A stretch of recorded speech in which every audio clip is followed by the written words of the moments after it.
Good evening, everybody. Welcome to the Talkin Kop. We are here for full-time match reaction. I'm your host, Matt. I'm joined very graciously by Kev and Ashley. Chris, the lucky devil, gets the day off to go and do family duties, and we are here to discuss the Carabao Cup Final, which is finished at Wembley. Newcastle 2, Liverpool 1.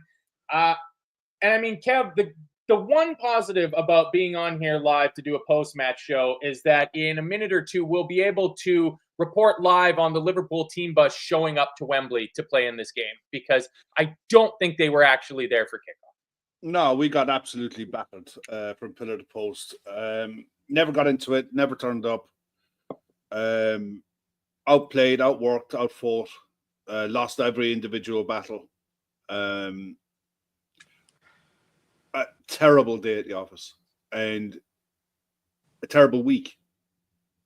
You know, all told, this was a really, really bad week, and kind of makes you look forward to international football, doesn't it?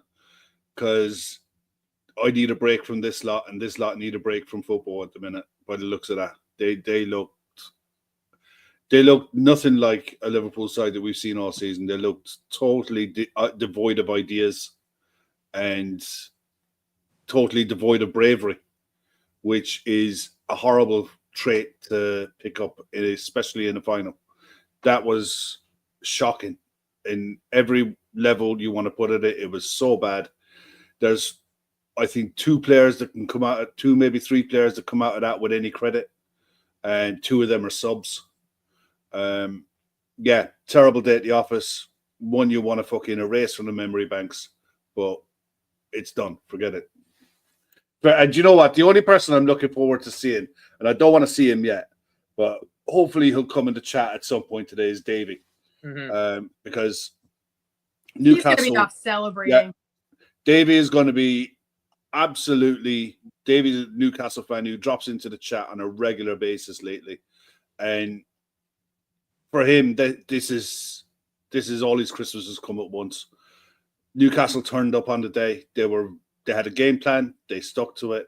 They worked so hard to implement it, and I hate saying the phrase "they wanted it more," but they outworked us, and yeah, that fair play to them. But yeah, we were fucking shite. Yeah. The man McGlinchey saying need a break mentally after that tough week went about as bad as it could. I mean, Ashley, there's literally no way to put a positive spin on any of this. I mean, mostly because it's a final, it's a one-off game. You know, they have the trophy, they have the celebration, they get all the joy that comes with that we're familiar with. You know, we were the holders. We were here last year celebrating a great victory for Liverpool's kids in this. But it was just, where's that comment? I got it here somewhere. It was well, I mean, from David Wright. I mean, right from the get-go, saying that Slot got it badly wrong today. Yeah. Do you agree with that? 100%. 100%. And I was saying it to you guys in the Telegram or the our WhatsApp chat the whole game. Like, there's no plan here. This isn't a calculated risk. This is basically a hit and hope, like headless chicken attempt at trying to get this going. There was no strategy at the end of that game.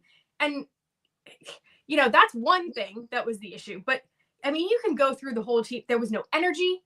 There was no one that I felt like was giving their maximum effort. There was nobody that felt like they won their physical battles. I think across the board, I cannot think of a single player that did better than their Newcastle counterpart. Not one.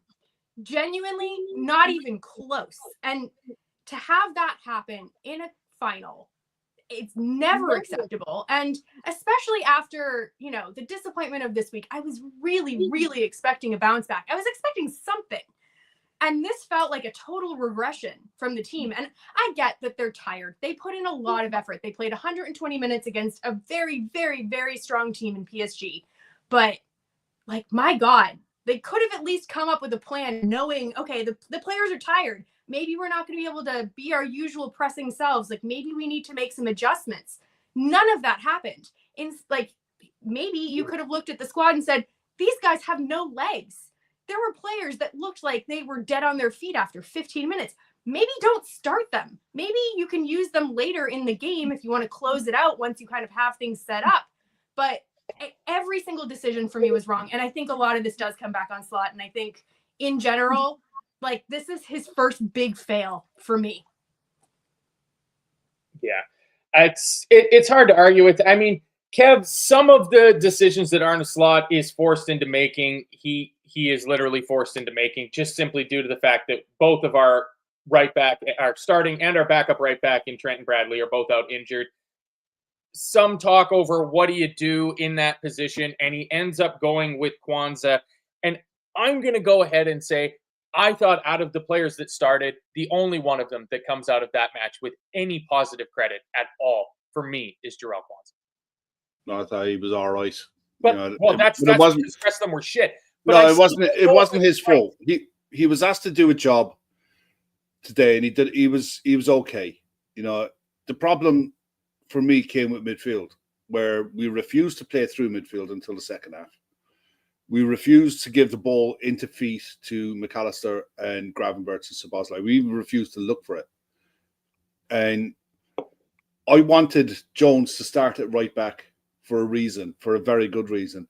Mainly that he can drift. He can do what Trent does and drift inside into a midfield position when you're on the ball and create overloads in the middle of the park.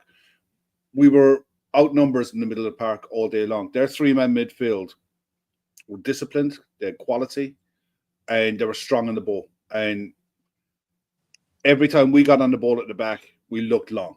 And Salah got, I think, for the second half of the first half, had 3 touches on the ball. Because what's the point in lumping the ball up to him if you can't get it in behind, if you can't turn Newcastle around? Newcastle sat off. They waited for the long ball and they ate it up. Schär and Dan Burn will not defensively have an easier 60 minutes against us than they had today. We played right into their hands, and a lot of it was because Kelleher, not so much Kelleher, but Van Dijk, Robertson, Konate refused to pass the ball in through the lines. And the one time when we did was at the very end of the first half. And we played through the lines, got the ball to Salah in a dangerous area, and he was able to put a cross in and create half a chance for Jota to have some kind of an effort. Oh, other than that, that was some kind of a fucking effort from Jota. Yeah, he was off balance. He was up on one foot. He was never going to fucking score from there. You're being very generous, Kev. I'm not being very generous. There isn't a striker in the world that's going to score that goal because he was way off balance. But at least there was a ball that went into the box. The whole point is, if you can't play through midfield and you can't go over the top of it, you have to change it. He got his selection wrong in midfield from the start. He went with the same 11 again. There were reasons why he had to make changes at 90 minutes against PSG because the likes of McAllister was fucked. Konate came off with cramp where his body seized up, for fuck's sake. And they wheel him out again to go against a side who've played a lot less football than us and who were more aggressive and just had a better game plan. And the other side of it is our strength comes from pressing. If you can't press a side who are going long to win second balls higher up the pitch. And every time Newcastle got the ball went back to Nick Pope. Nick Pope launched it long, but they were launching it long with a plan. They knew Isak wasn't going to win the majority of his headers, but they got players around Isak to make sure they mopped up the second balls. And then they attacked from there. You know, that was not by accident. That was by design. And we never reacted to it throughout the entire first half. It was absolute fucking. It was a shit show. And lots of words of how bad that first half performance was. It really was fucking terrible. There. It got worse. I actually think the second half performance was worse. I mean, maybe that's just me.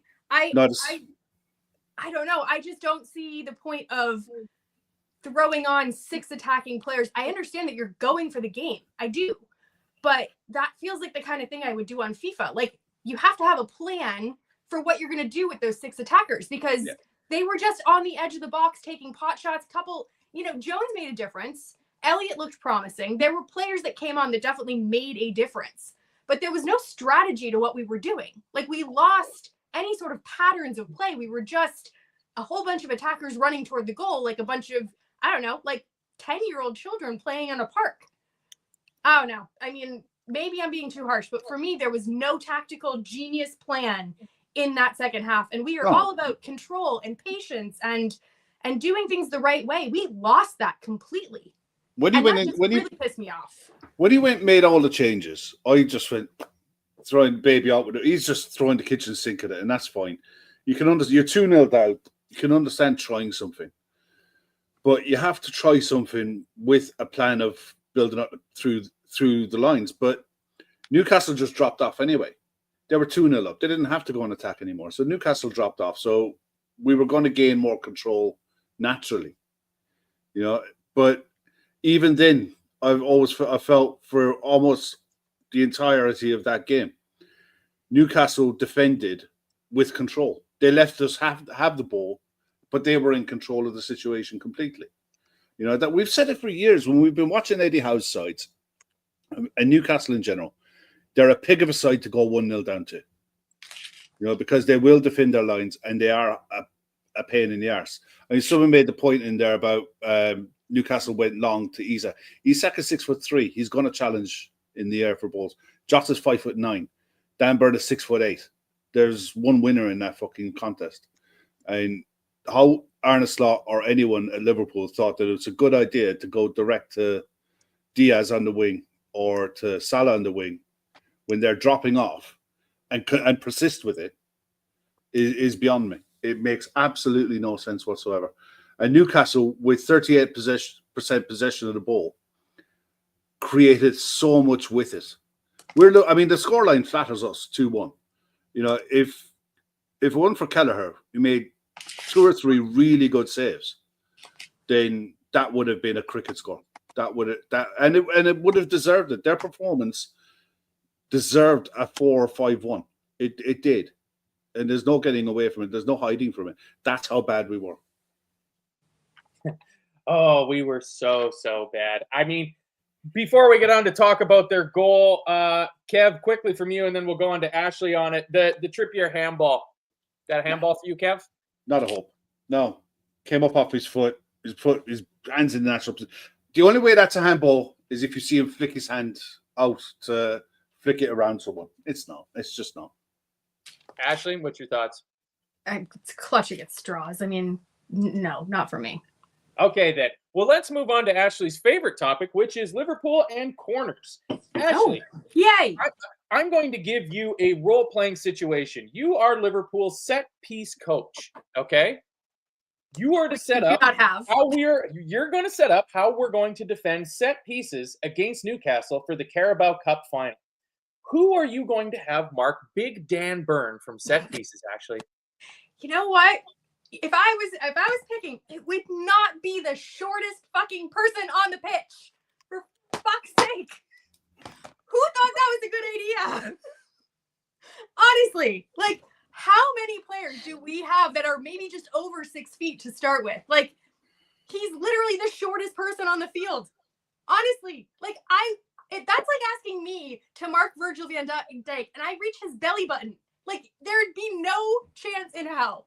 Honestly, like, it's like they just like picked someone's name out of a hat and they were like, you know what? You drew the short straw, McAllister. You're going to go against Jolly Green Giant and hope for the fucking best. Because there is no logic behind it whatsoever.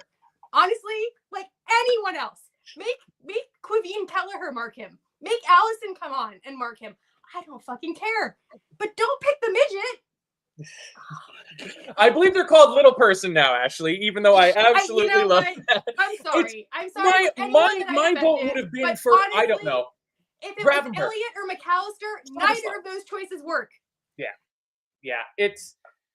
We had a few warning signs because I think that was their 5th or 6th or 7th corner by the time the ball ends up going in. And they're clearly going to be looking for a guy who's 7 foot 14 inches tall from their corners. We have an absolute tiny man covering him. On replay, he's got a massive height advantage, Ashley. But then he puts a juke move on McAllister at the edge of the box and sends McAllister for the echo and has a completely free header. Well, he can see the ball. That's the difference. Dan Burn can see the ball because he's watching the ball. McAllister is watching him. By the time McAllister turns around, he's lost him. But credit where it's due. So stupid. To score, so stupid. To score that header from there,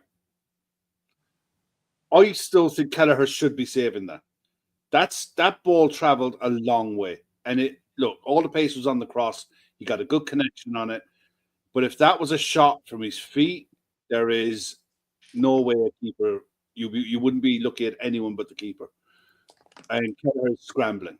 But look, the person that you get to mark down Burn is Dominic Szoboszlai, or Jota at a push. But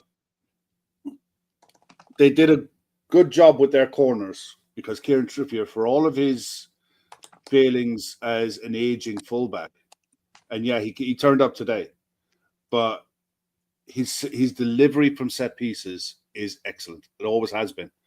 His corners were so accurate. There was one where he hit Dan Burn pretty much every time, and there was another one where he went far post in the second half, early in the second half, to hit Joe Linton coming around the back post, and they were able to knock it back. Trippier's set pieces today were really, really accurate, really good. Really happy with it. But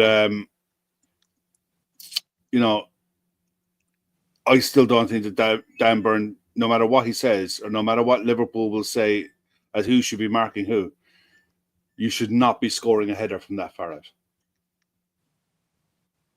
And in fairness, there is an argument for having a man on the far post. Sorry, on the near post for corners. The keeper usually covers the far post. Normally, you'd have a man on the near post and a man at the front post covering to clear the headers. So we didn't have a man on the post, and Kelleher was left scrambling, looking silly, which is unfortunate because other than that, he didn't have a bad game. Yeah. He was the one who kept it respectable. I mean, the fact that he wins a header is not surprising. Like, he literally is towering over every person on the pitch. I don't know. Yeah. Well, I mean, at least we get into halftime, and, the one thing that pretty much all season Arne Slot has shown the ability to do is to get the team in at halftime, make the tactical adjustments and changes that need to be made. Obviously, Arne Slot and Sipka Hulshoff and Johnny Heitinga and all the backroom staff will have seen that we've got a bit of an issue from corners, that Big Dan Burn is towering over Alexis McAllister. So actually, it's no surprise that 5 minutes into the second half, Big Dan Burn is being marked by Alexis McAllister from a corner again. It was shocking. Again, like, when I say this comes down to management decisions, tactical decisions, like, I don't know how you go into the second half watching that first half thinking, yeah, that's fine. That looked great. Let's keep doing that. Like, no idea. I have no clue. And like, we absolutely need a set piece coach if this is the kind of coaching that we are doing on our set pieces, because it's backwards. It's absolutely backwards. I'm sorry. Like, corners are my absolute pet peeve, and today was a new low. Oh, are they your pet peeve, Ashley? I didn't know that. I didn't Everybody under the sun knows that. I mean, we get off, Kev. I mean, Isak puts the ball into the net. I don't know. Did it say on your feed, Kev, whether the offside call was for Alexander Isak or for Bruno Guimaraes on the shot that Kelleher parried? It was from Bruno. Okay, because when they showed it, and I was like, he's not offside. No, like, Isak didn't look offside at all. It was from Bruno. Yeah, okay. The only thing that we did change at the start of the second half was Gravenberch and McAllister started to come deep looking for the ball, and we started to play the ball through the lines. Look, it didn't make much of a difference early on, but at least you could see that he was trying to play football and trying to get us up the pitch in a different way. But other than that, nothing much changed. The energy, we couldn't get close to him. It just wasn't working. It wasn't happening. Wow. Still couldn't get the forwards into play. Yeah. Can you throw up that stat about Mo Salah? Because that, for me, is the stat of the game. I don't know if you marked it. Oh, shit. I might have fucked up there. What was that? The only final that he scored in was the... Today is the first time in Mo Salah's Liverpool career that he has neither attempted a shot nor created a chance in a match where he's played 90 minutes. Yeah. He I was didn't know that. incredibly ineffectual to the point where like he's breaking the wrong records now. He honestly, and I think it's pretty indicative of what's going on with our forward line. I think losing Gakpo, at the moment of the season where we have lost him, put all of this focus back on Mo Salah. And if you can stop Mo Salah at this point in time with this team and the rest of the forwards that we have that are completely off the boil, we have no attack. We have absolutely no attack. And I mean, poor Mo Salah, I don't know. I don't know what's going on with him. I know that he's fasting and I know that there's other things that are going on, but he hasn't looked like himself in, I want to say, the past 2 weeks, whether it was today, whether it was versus PSG, like it has not been the Mo Salah that we know and love. And something just feels a little bit off there. And I don't know what it is, but for me, even during the PSG game, our problem was getting the ball to him in areas that he could affect the game. Especially even when we got it to him, though, like his pass has been off. Yeah. Like his decision making hasn't been there. Yeah, no, I mean the thing is, this isn't his first rodeo. He's managed through fasting and this period plenty of times in his career. The nutritionists at the club will manage him through this. It's just you're going to get periods in a season where it ain't going to work for you. It's just unfortunate that it seems like he's hit this period. No player goes through a 9-month season without a barren spell. None. They don't exist. So this is his barren spell. And the fact that we've got a break coming up, I don't know if he's away with Egypt or not. But the fact that he's away from club football for a couple of weeks is not the worst thing in the world. And the same can be said for a lot of them. And I hope that when I wake up tomorrow, I'm going to see a couple of players at least not traveling for international duty. They're not all going to pull out, but I hope there's a couple there that definitely shouldn't be. Did Elliot get a call up? No. I don't think so, no. He looked like he was in a lot of pain coming off at the end of that game after that despicable rugby. It's an assault. If you want to, it's more of an assault. Like, I have no idea what that was, how it didn't get carded, how he didn't get sent off. Like, I don't know. He looked like he did something to his shoulder. It looked bad. Yeah.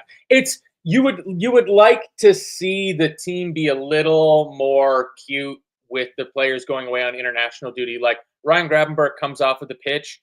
Don't just sub him off. Have him go down and hold the back of his hamstring. That's never going to happen with this. I'll tell you now, it's not going to happen with the Dutch players. They're all going to go because they've got Nations League quarterfinal doubleheader against Spain coming up, and to them, unlike what us as Liverpool fans think of international football, for them it's the be all and end all, and they will walk over broken glass to go and play for their country. So, and they won't be told not to. So we're just going to have to suck it and see. Hopefully they all come back healthy. That's all we can hope for. But the fact that they're away from the club, I think it's our next. We don't play again now for 17 days. Is not the worst thing in the world that could happen. It's certainly not. It'll give us all a little while to get the taste of this week out of our collective mouths. They make it 2-0. A good finish from Alexander Isak. I didn't exactly see how this goal came about because I was writing down wakey fuckos, and then they scored because it came so quickly after the offside goal. Yeah, no. Cross came over from Livramento, managed to work a 1-2 down past Kwanzaa. It was really too easy to work the space. Ball came across. It was Murphy got up over Robertson.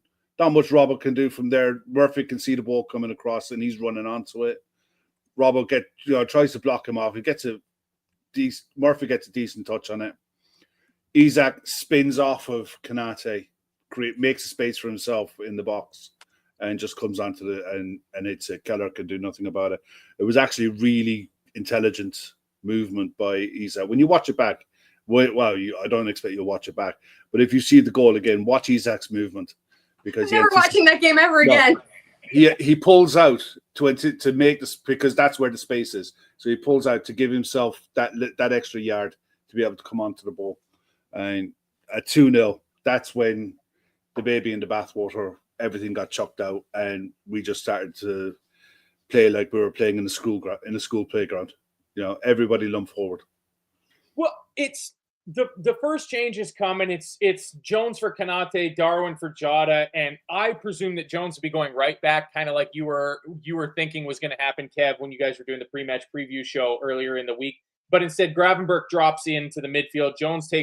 Gravenberch drops from the midfield into center half. Kwanzaa stays at right back. Jones drops into the midfield, and within a couple of minutes, Curtis Jones is on the end of our best attacking movement of the entire game, Ashley, and forces a really good save out of Nick Pope. And then 2 minutes later, it's Kelleher putting in an amazing save to stop Alexander Isak from point-blank range. And it looked like the changes that we had made might be enough for it. But from that flurry, which happened right around the hour mark until the 90-minute mark, there was nothing. The changes didn't impact the game. We kept taking off midfielders and defenders and putting on more attackers to try to get more chances to get the goals that we were going to need to bring this, tie back into our favor. And it just didn't work. It didn't work. It needed more guile. Like it wasn't about powering our way over the line. It was about, they were being very defensively solid. I mean, Newcastle knows how to do that. Their midfield knows how to, step back and really, plug up passing lanes and do all the things that we know they're going to do. They're going to tackle really hard. They're going to press really hard. We needed more guile. We needed more, little passing triangles or some sort of overlap between the 10s going in and around the box. There was just, it felt like there were no tactics whatsoever there to hang your hat on. It was just, like I said, 6 attacking players running toward their goal and then just meeting the wall of Newcastle players. So I just don't really know what the outcome was going to be. It felt, I said in our WhatsApp chat, that it reminded me a little bit of the Forest game when after Hudson-Odoi had scored and we were trying to get back into it, it was like Slot panicked. And he did that really weird 3 at the back thing with Connor Bradley and Tsimikas, and I don't know if it was Virgil at the back or what it was. But it was all over the shop, and there was no continuity in terms of what the team was doing.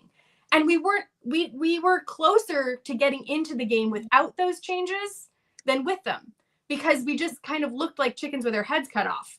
I honestly don't know. If someone can explain to me what the tactics were in that kind of last 30 minutes, other than just, fuck it, we're running in that direction. Like, I don't know. It wasn't even get it out into the wings and whip in crosses. No, like there was no plan. No, there was nothing. No, it was just, we all run that away. I was trying to work out what he was. I mean, when he made the next lot of changes, and we just left like Kwanzaa and Virgil at the back, and it was almost like, okay, you two mind the house, and you're almost playing the opposite of a 4-4-2. You're playing 2-4-4. But even then, to do that, you have to be putting balls into the box, making them clear it if they can, so that you can mop up the second balls that come out to the edge of the box and have shots. And we just weren't doing that either. It's almost like the opposite of everything that we've been trying to play all season. And we were trying to force it and see what happens. I think the only players, like I said at the start, there's 3 players for me that came out of this with any real credit. Matt, you mentioned Kwanzaa. Yeah, I can hear that. But for me, Kelleher had a decent game, kept it respectable. Harvey Elliott, when he came on, made a big difference. Yeah. Made a big difference. And all he was really doing was doing what he always does, picking the ball up halfway inside the opponent's half, looking to pick passes, looking for incisive passing, looking for people who are in space, just looking to not force it in there, but looking for the right ball at the right time. And he's got that quality to be able to find it. And at the end, I thought Chiesa's finish was... I thought our goal was actually a really good goal. Yeah. It was too little, too late. We ideally needed to score with 20 to go. When Jones had that... even at 80, even 10 minutes earlier, and it just gives us a little more time. Yeah. When Jones forced that save out of Nick Pope, you're thinking, that was a really good chance. You know, if he can put that into the corner or anywhere away from Pope, you forget how big Nick Pope is. He just swung a big hand at that and swatted it away. But like, we needed to score that one. When we scored, it was a really good pass. It was a really good pass by Elliott, and the turn, the touch, and the finish. I mean, it was pure concentration from Chiesa. He didn't look up. He didn't look at anything. He literally looked at the ball onto his foot, kept his eyes on the ball, and hit through with his left foot into the corner. Really tidy finish. And it's frustrating. It's frustrating watching it because having someone who can do that on the turn with pace and finish like that, you know, it's like, where have you been? Why have you not been utilized in the last 6 weeks? It's frustrating. Did you hear the excuse and again, I don't know, it's not really an excuse. That's not the right word. But did you hear what Slot said about Chiesa? He basically said it's really difficult for him to break into the side because he's not playing with the first team, because the first team is going through this cycle of game recovery preparation. Yeah. And that's probably is what's happening. Chiesa's not even involved in that. And he's not the only one. With the reserves. Yeah, well, he's not the only one. Harvey's in that boat. Anyone who's not involved in match days, which is generally a core 13 players. There's a core of about 13 players that play on a regular basis. You know, and sorry, this is hilarious. Good job to whoever did that. Oh, someone's after. Yeah, I see. That's Emmett. There's no way it's not Emmett. But it's like when you need your bench, they're not match sharp and they don't play enough. That's a big problem. But for Chiesa, when you see he's got that quality in him to play, either he can play wide or through the middle. You sat there like, what's the worst that can happen? You know, he definitely comes out of today with a bit of credit. Elliott definitely does, but the rest of them just looked like they were. You ever see a cartoon with a car about to pull up to the petrol station and they're chugging because they're running on fumes? That was us today, devoid of ideas, running on fumes, waiting for something to happen in the game for someone else to do something.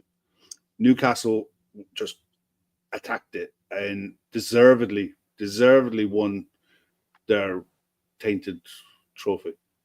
Yeah, it's unfortunate. It's unfortunate because of their owners. That for me, no matter what they do, no matter what they win, it's tainted in my eyes. Yeah. But fair play to them on the pitch today. They definitely deserve it. It's just galling that during the international break, Eddie Howe will probably go to Saudi Arabia and have a little clear cloak put around him and declared. It's called a bisht, Kev. It's called a bisht. It's put on champions. It's put on winners. Yeah, that's a good point, Kev. That this would be easier to take from a losing perspective. I mean, we all have to take our lumps because our team lost. But it would be it would be easier to take if this was a Mike Ashley owned Newcastle United. I said it the other night that eventually Newcastle will win something. You just don't want it to be against you. And they did today. Look, this has been coming for Newcastle for a while. You know, we've always said that under Eddie Howe, they're a good side. They just need to get one over the line. And he needed this. I think his head was on the block.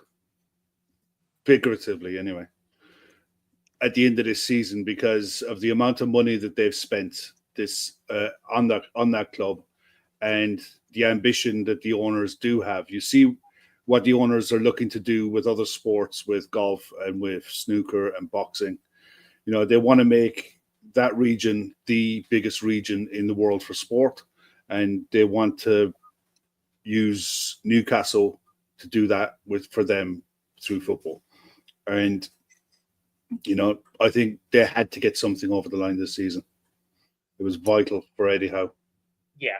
And maybe even more vital for Jason Tyndall, who is the real coach of Newcastle United. Lovely to hear that Ashley Swearjar is paying for the first round in Liverpool in May. So that is going to be nothing but top shelf. We're even going to order a drink for you, Kev, and you're not going to be able to be there for us, but we're going to order. I'll drink it in absentia. Don't worry. There you go. Yeah, we'll mail that. We'll mail that drink out to you. I mean, Ashley, I think it's only fair if before we get out of here, we go around and we do give a little bit of credit to Newcastle United because they were very good today, weren't they? They were, but they didn't need to be very good. Honestly, they could have been subpar and they would have been fine. I think, I want to be careful not to make it sound like sour grapes because, yes, I understand that there's, a backstory to Newcastle, but in terms of their performance, they were absolutely deserved winners today. Like I said earlier, every single one of their players stepped up in a way that I wish our team stepped up. And there's no one to a man that I thought got outplayed by a red shirt. Nobody. They wanted it more. They had this monkey on their back, with no trophy in 70 years. I think it was to the day. It's a big deal for them. I hate giving them their flowers, but I do think it's important to acknowledge the fact when a team plays well. That being said, I don't necessarily think they won this game because of their tactics. I think they won this game because we absolutely failed to show up. Like, I was saying I think I was talking to Chris, where I was saying our kids played better than this last year. They had a better, attitude. They played with more passion. They played with more energy than we did today. And there were so many players that were not on that pitch last year because they were injured or because of some sort of freak thing. Like Salah wasn't on the pitch. Gravenberch went off with an injury. There were numerous players that this was their chance to kind of make up for that. And none of that happened. And it really made me question, and I kind of want to mention it again, how poorly this was rotated, how poorly Slot has handled. And I don't want to be revisionist on the season or the squad or anything, but I think that the way that the squad has been managed over the last 2-3 weeks really came home to roost today. And I think, there's been an issue that all of us have kind of seen, sort of like a grim reaper behind our shoulder being like, these players are going to get tired. It's not an if, it's a when. And today was the when. They needed rest. They needed rotation. There were certain players that you probably could have, picked one and rested them against Southampton, picked one and rested them against, I don't know. I mean, resting them against PSG is a tough thing, but I don't know. There were players that I just thought they had nothing in them. They had no gas left. So yeah, I just wanted to get that off of my chest, along with, the 35 other things that I've sworn about today, because it's just the kind of mood that I'm in. So C word. Come on, Ashley. Come on. For the end of the season. I don't want to call any of our players the C word because that just feels wrong. Because they're still, they're still on track to do great things.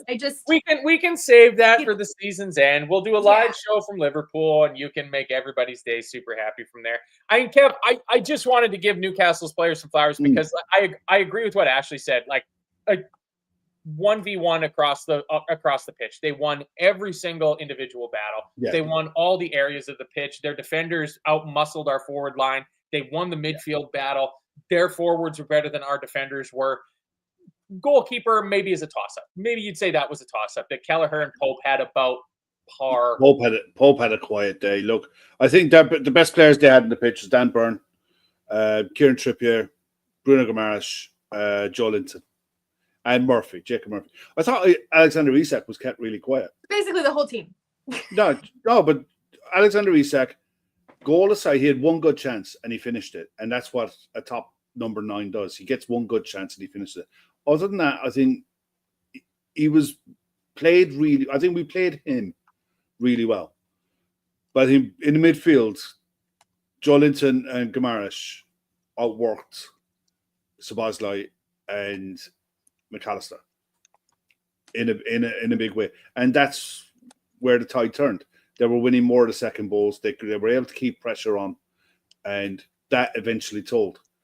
And when they decided to press and we were trying to look for angles to play out, if they forced us to go long, and we never adapted. And that was because of their work rate in industry. They were really, really good on the day. And fair play to Kieran Trippier. His set pieces were so accurate that Luis Diaz, the odd time that Diaz was able to isolate him one-on-one, never really got the better of him because he was sat, Trippier never got ahead of the play. He never got ahead of the ball. He didn't have to. And tactically, they managed us in a really, really effective way. They were very good. Yeah. And I didn't think we could possibly do more than 40 minutes on this, but somehow we've managed. And now we're starting to get all the post-match quotes dribbling in here. I'll give Ashley a little bit of time to work on those. Kev, I'll stick with you. Who's your man of the match, honorable mention, and needs to do better? Well, there's no man of the match from us. No, Well, there has to be, Kev. There isn't. Put my foot down, Kev. No, there isn't. There is Give me nobody. man of the match, Kev. No, I Do won't. it. I won't, because there is nobody. There is nobody who's going to put their hand up and say, I did my job today. Everyone on that pitch today has a fault in them somewhere. Even Kelleher, and I think Kelleher had a decent game. Should have done better for that goal. Massively so. But the rest of them, look, take your pick. Thought the midfield, Gravenberch was poor. McAllister never looked like himself. Szoboszlai, one of his most ineffective games I think he's ever put in. And I think that's down to the work rate of the Newcastle players. Like I said, Elliott came on, picked some really good passes, some really nice passes. Chiesa had a really good finish. Rest of them, nah, sorry. Go and relax, go and play for your country. Forget about Liverpool for a couple of weeks. Come back fresh and finish this league off. Okay, so Kev gives his man of the match to Diogo Jota, a very controversial shout. Bad bastard you are. Well, I gave you the opportunity. I gave you the You opportunity. cannot allocate one run for me. That's just Damn cheating. right I can, Kev. You're the host. I'm Oh, the yeah, captain you're the now. host. I'm the You can do captain it. now. Ashley, who would you like? You can feel free to leave it blank, and I'll fill it in for you. I mean, I think it showed the fresh legs and what fresh legs did. I thought the subs stood out more than the others, which again was a very low bar. I thought Jones looked bright. I thought he brought a goal threat that we didn't have. I thought he linked some play in a way that we didn't do before. He looked like what we wanted Szoboszlai to do for the whole game, but Szoboszlai's battery was dead and just, no one had charged it the night before. The same thing with Elliott. Like, he came on, he looked bright. He was doing what we wanted from McAllister, but McAllister's battery was dead because both of them ran 120 minutes the other night and also had a horrible game against PSG the week before. So I guess again, clutching at straws, those are the ones that I think leave the match with a little bit of credit.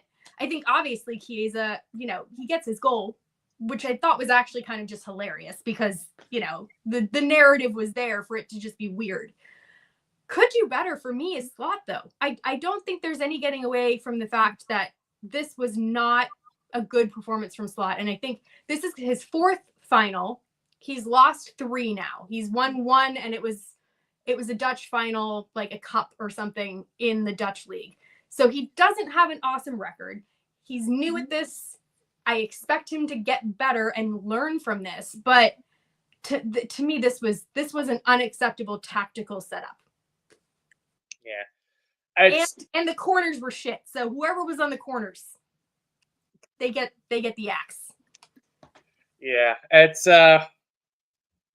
I thought it was pretty straightforward. I think the man of the match, I know it goes against Kev's unwritten, written, spoken, unspoken rules to not give man of the match to a substitute. I think it has to be Harvey Elliott. It's the only time we looked like we had any amount of threat or looked like we actually wanted to take the ball in the direction, the general vicinity of their goal was when Harvey Elliott picked the ball up in the middle of the park and looked to thread a pass through.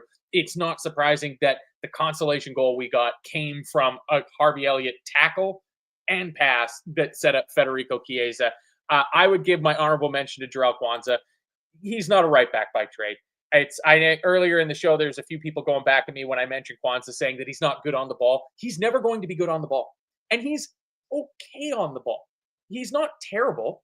Like, he's not a liability every time he has the ball, but we're used to seeing fucking Trent Alexander-Arnold play it right back for us. And he might be the best defender on the ball. So it's apples and oranges sort of thing, but to have him filling in there in not a natural position up against Harvey Barnes, who is a half-decent player. Thank God it wasn't Anthony Gordon today. I think that's worth an honorable mention for him. And the needs to do better, Kev, you mentioned it. It was Dominic Szoboszlai. And maybe you forgive him because he's just been trotted out again and again and again and again and again and again, and he just keeps going. But we praise him. He should never say that's the Southampton game. Yeah, we praise him for having this motor, and it might be time for him to just go into the shop. So hopefully Hungary doesn't have massive Europa Nations League games that mean something but don't mean anything, or whatever the fuck this international break is. I don't know. I'm Canadian, so I don't really need to pay any attention to international football because we're just going to host the World Cup and get in automatically, and that's the way to do it. Ireland, if you need any tips, host the tournament, then you don't even need to bother with qualifying. You just go right in. We got a few quotes, though, here. I mean, the one right off the top from Jamie Carragher saying, Newcastle didn't just win today, they battered Liverpool. Let's see. Come down here. Here's Arne Slot. It was a tough week, but it was also a week we extended our lead to 12 points rather than 10. It wasn't all negative. I don't think that's how that works. Disappointing result, disappointing performance, completely different to how I felt after the PSG game, losing 2 in a row for the first time, which, yes, if you didn't see the stat there that Ashley put up, it is the first time in his career that he has lost 2 straight games, which is outrageous. Absolutely outrageous. Arne Slot goes on to say this game had nothing to do with running. It only had to do with playing duels. It had no intensity when it came to running. Disappointing result. Disappointing. I had that one already. This game went exactly the way they wanted it to be. A fight with a lot of duels. If we played 10 times through the air against them, they win it 9 times because they are stronger than us. And that goes along with, it doesn't really match up with his math where he says 9 out of 10, but we only won 8 out of 25 aerial duels against them. So not great. Not great. Oh, here's another one. Normally a player like Burns runs to the zone because normally I think he is an exception. I've never in my life seen a player from that far away heading a ball with so much force into the corner. And that's what happens when you're 72 meters tall. So you can get away with. He does explain in depth. I think the quotes got out of order there. It says, I can explain. We play zonal. We always have 5 players zonally close to our goal. If the ball falls there, there's always one of the stronger 5 players to attack that ball. We have 3 players that man mark. McAllister is one of them. Normally, a player like Burns runs into the zone because normally I think he is an exception. I have never in my life seen a player from that far away heading a ball with so much force into a corner. So he's basically saying because of the zonal marking system that they have, that's why McAllister was on Burns. But like we said, I think at halftime you probably could have seen that was something that they were targeting, and they probably could have made adjustments there. For me, the slot this felt a little bit excusey for most of the replies here. It did not. This wasn't so much like him taking the blame off the players. This felt like he should. Yeah, but that's not what it feels like. I don't know. Like him saying, I'm gonna have to watch it. He's like, this game had nothing to do with running. It only had to do with playing duels. It had no intensity. I don't know. Maybe I'm being hard on him. Maybe I'm just in a bad mood. That's also quite possible. So maybe I should just stop. I'm just digging myself into a hole here, aren't I? Well, you're not. You're just giving us the quotes. Yeah, on the internationals. Turkey are playing Hungary in the Nations League qualifiers. So the thing is with the Nations League, the way it works, these games decide promotion and relegation. So countries are going to want everyone available for the majority of them, including France. France are playing Netherlands, Spain, Hungary. Most of our players are going to be involved. I think Brazil play Argentina midweek as well during March. So and that's a World Cup qualifier. So yeah, none of our players are going to get much of a rest, but they are going to get a mental break from the Premier League. Which the only ones that I think it might be positive for is maybe Jota, maybe Nunes, maybe Gakpo. Most of all Gakpo, because I think Gakpo looks like he's not fit.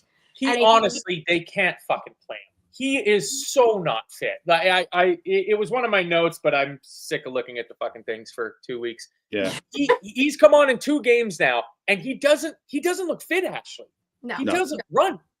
He doesn't. I mean, and it's come at the least opportune time for us because he really has taken on this new goal scoring mantle. I mean, we've had other players that step up when Mo Salah is not having a great time.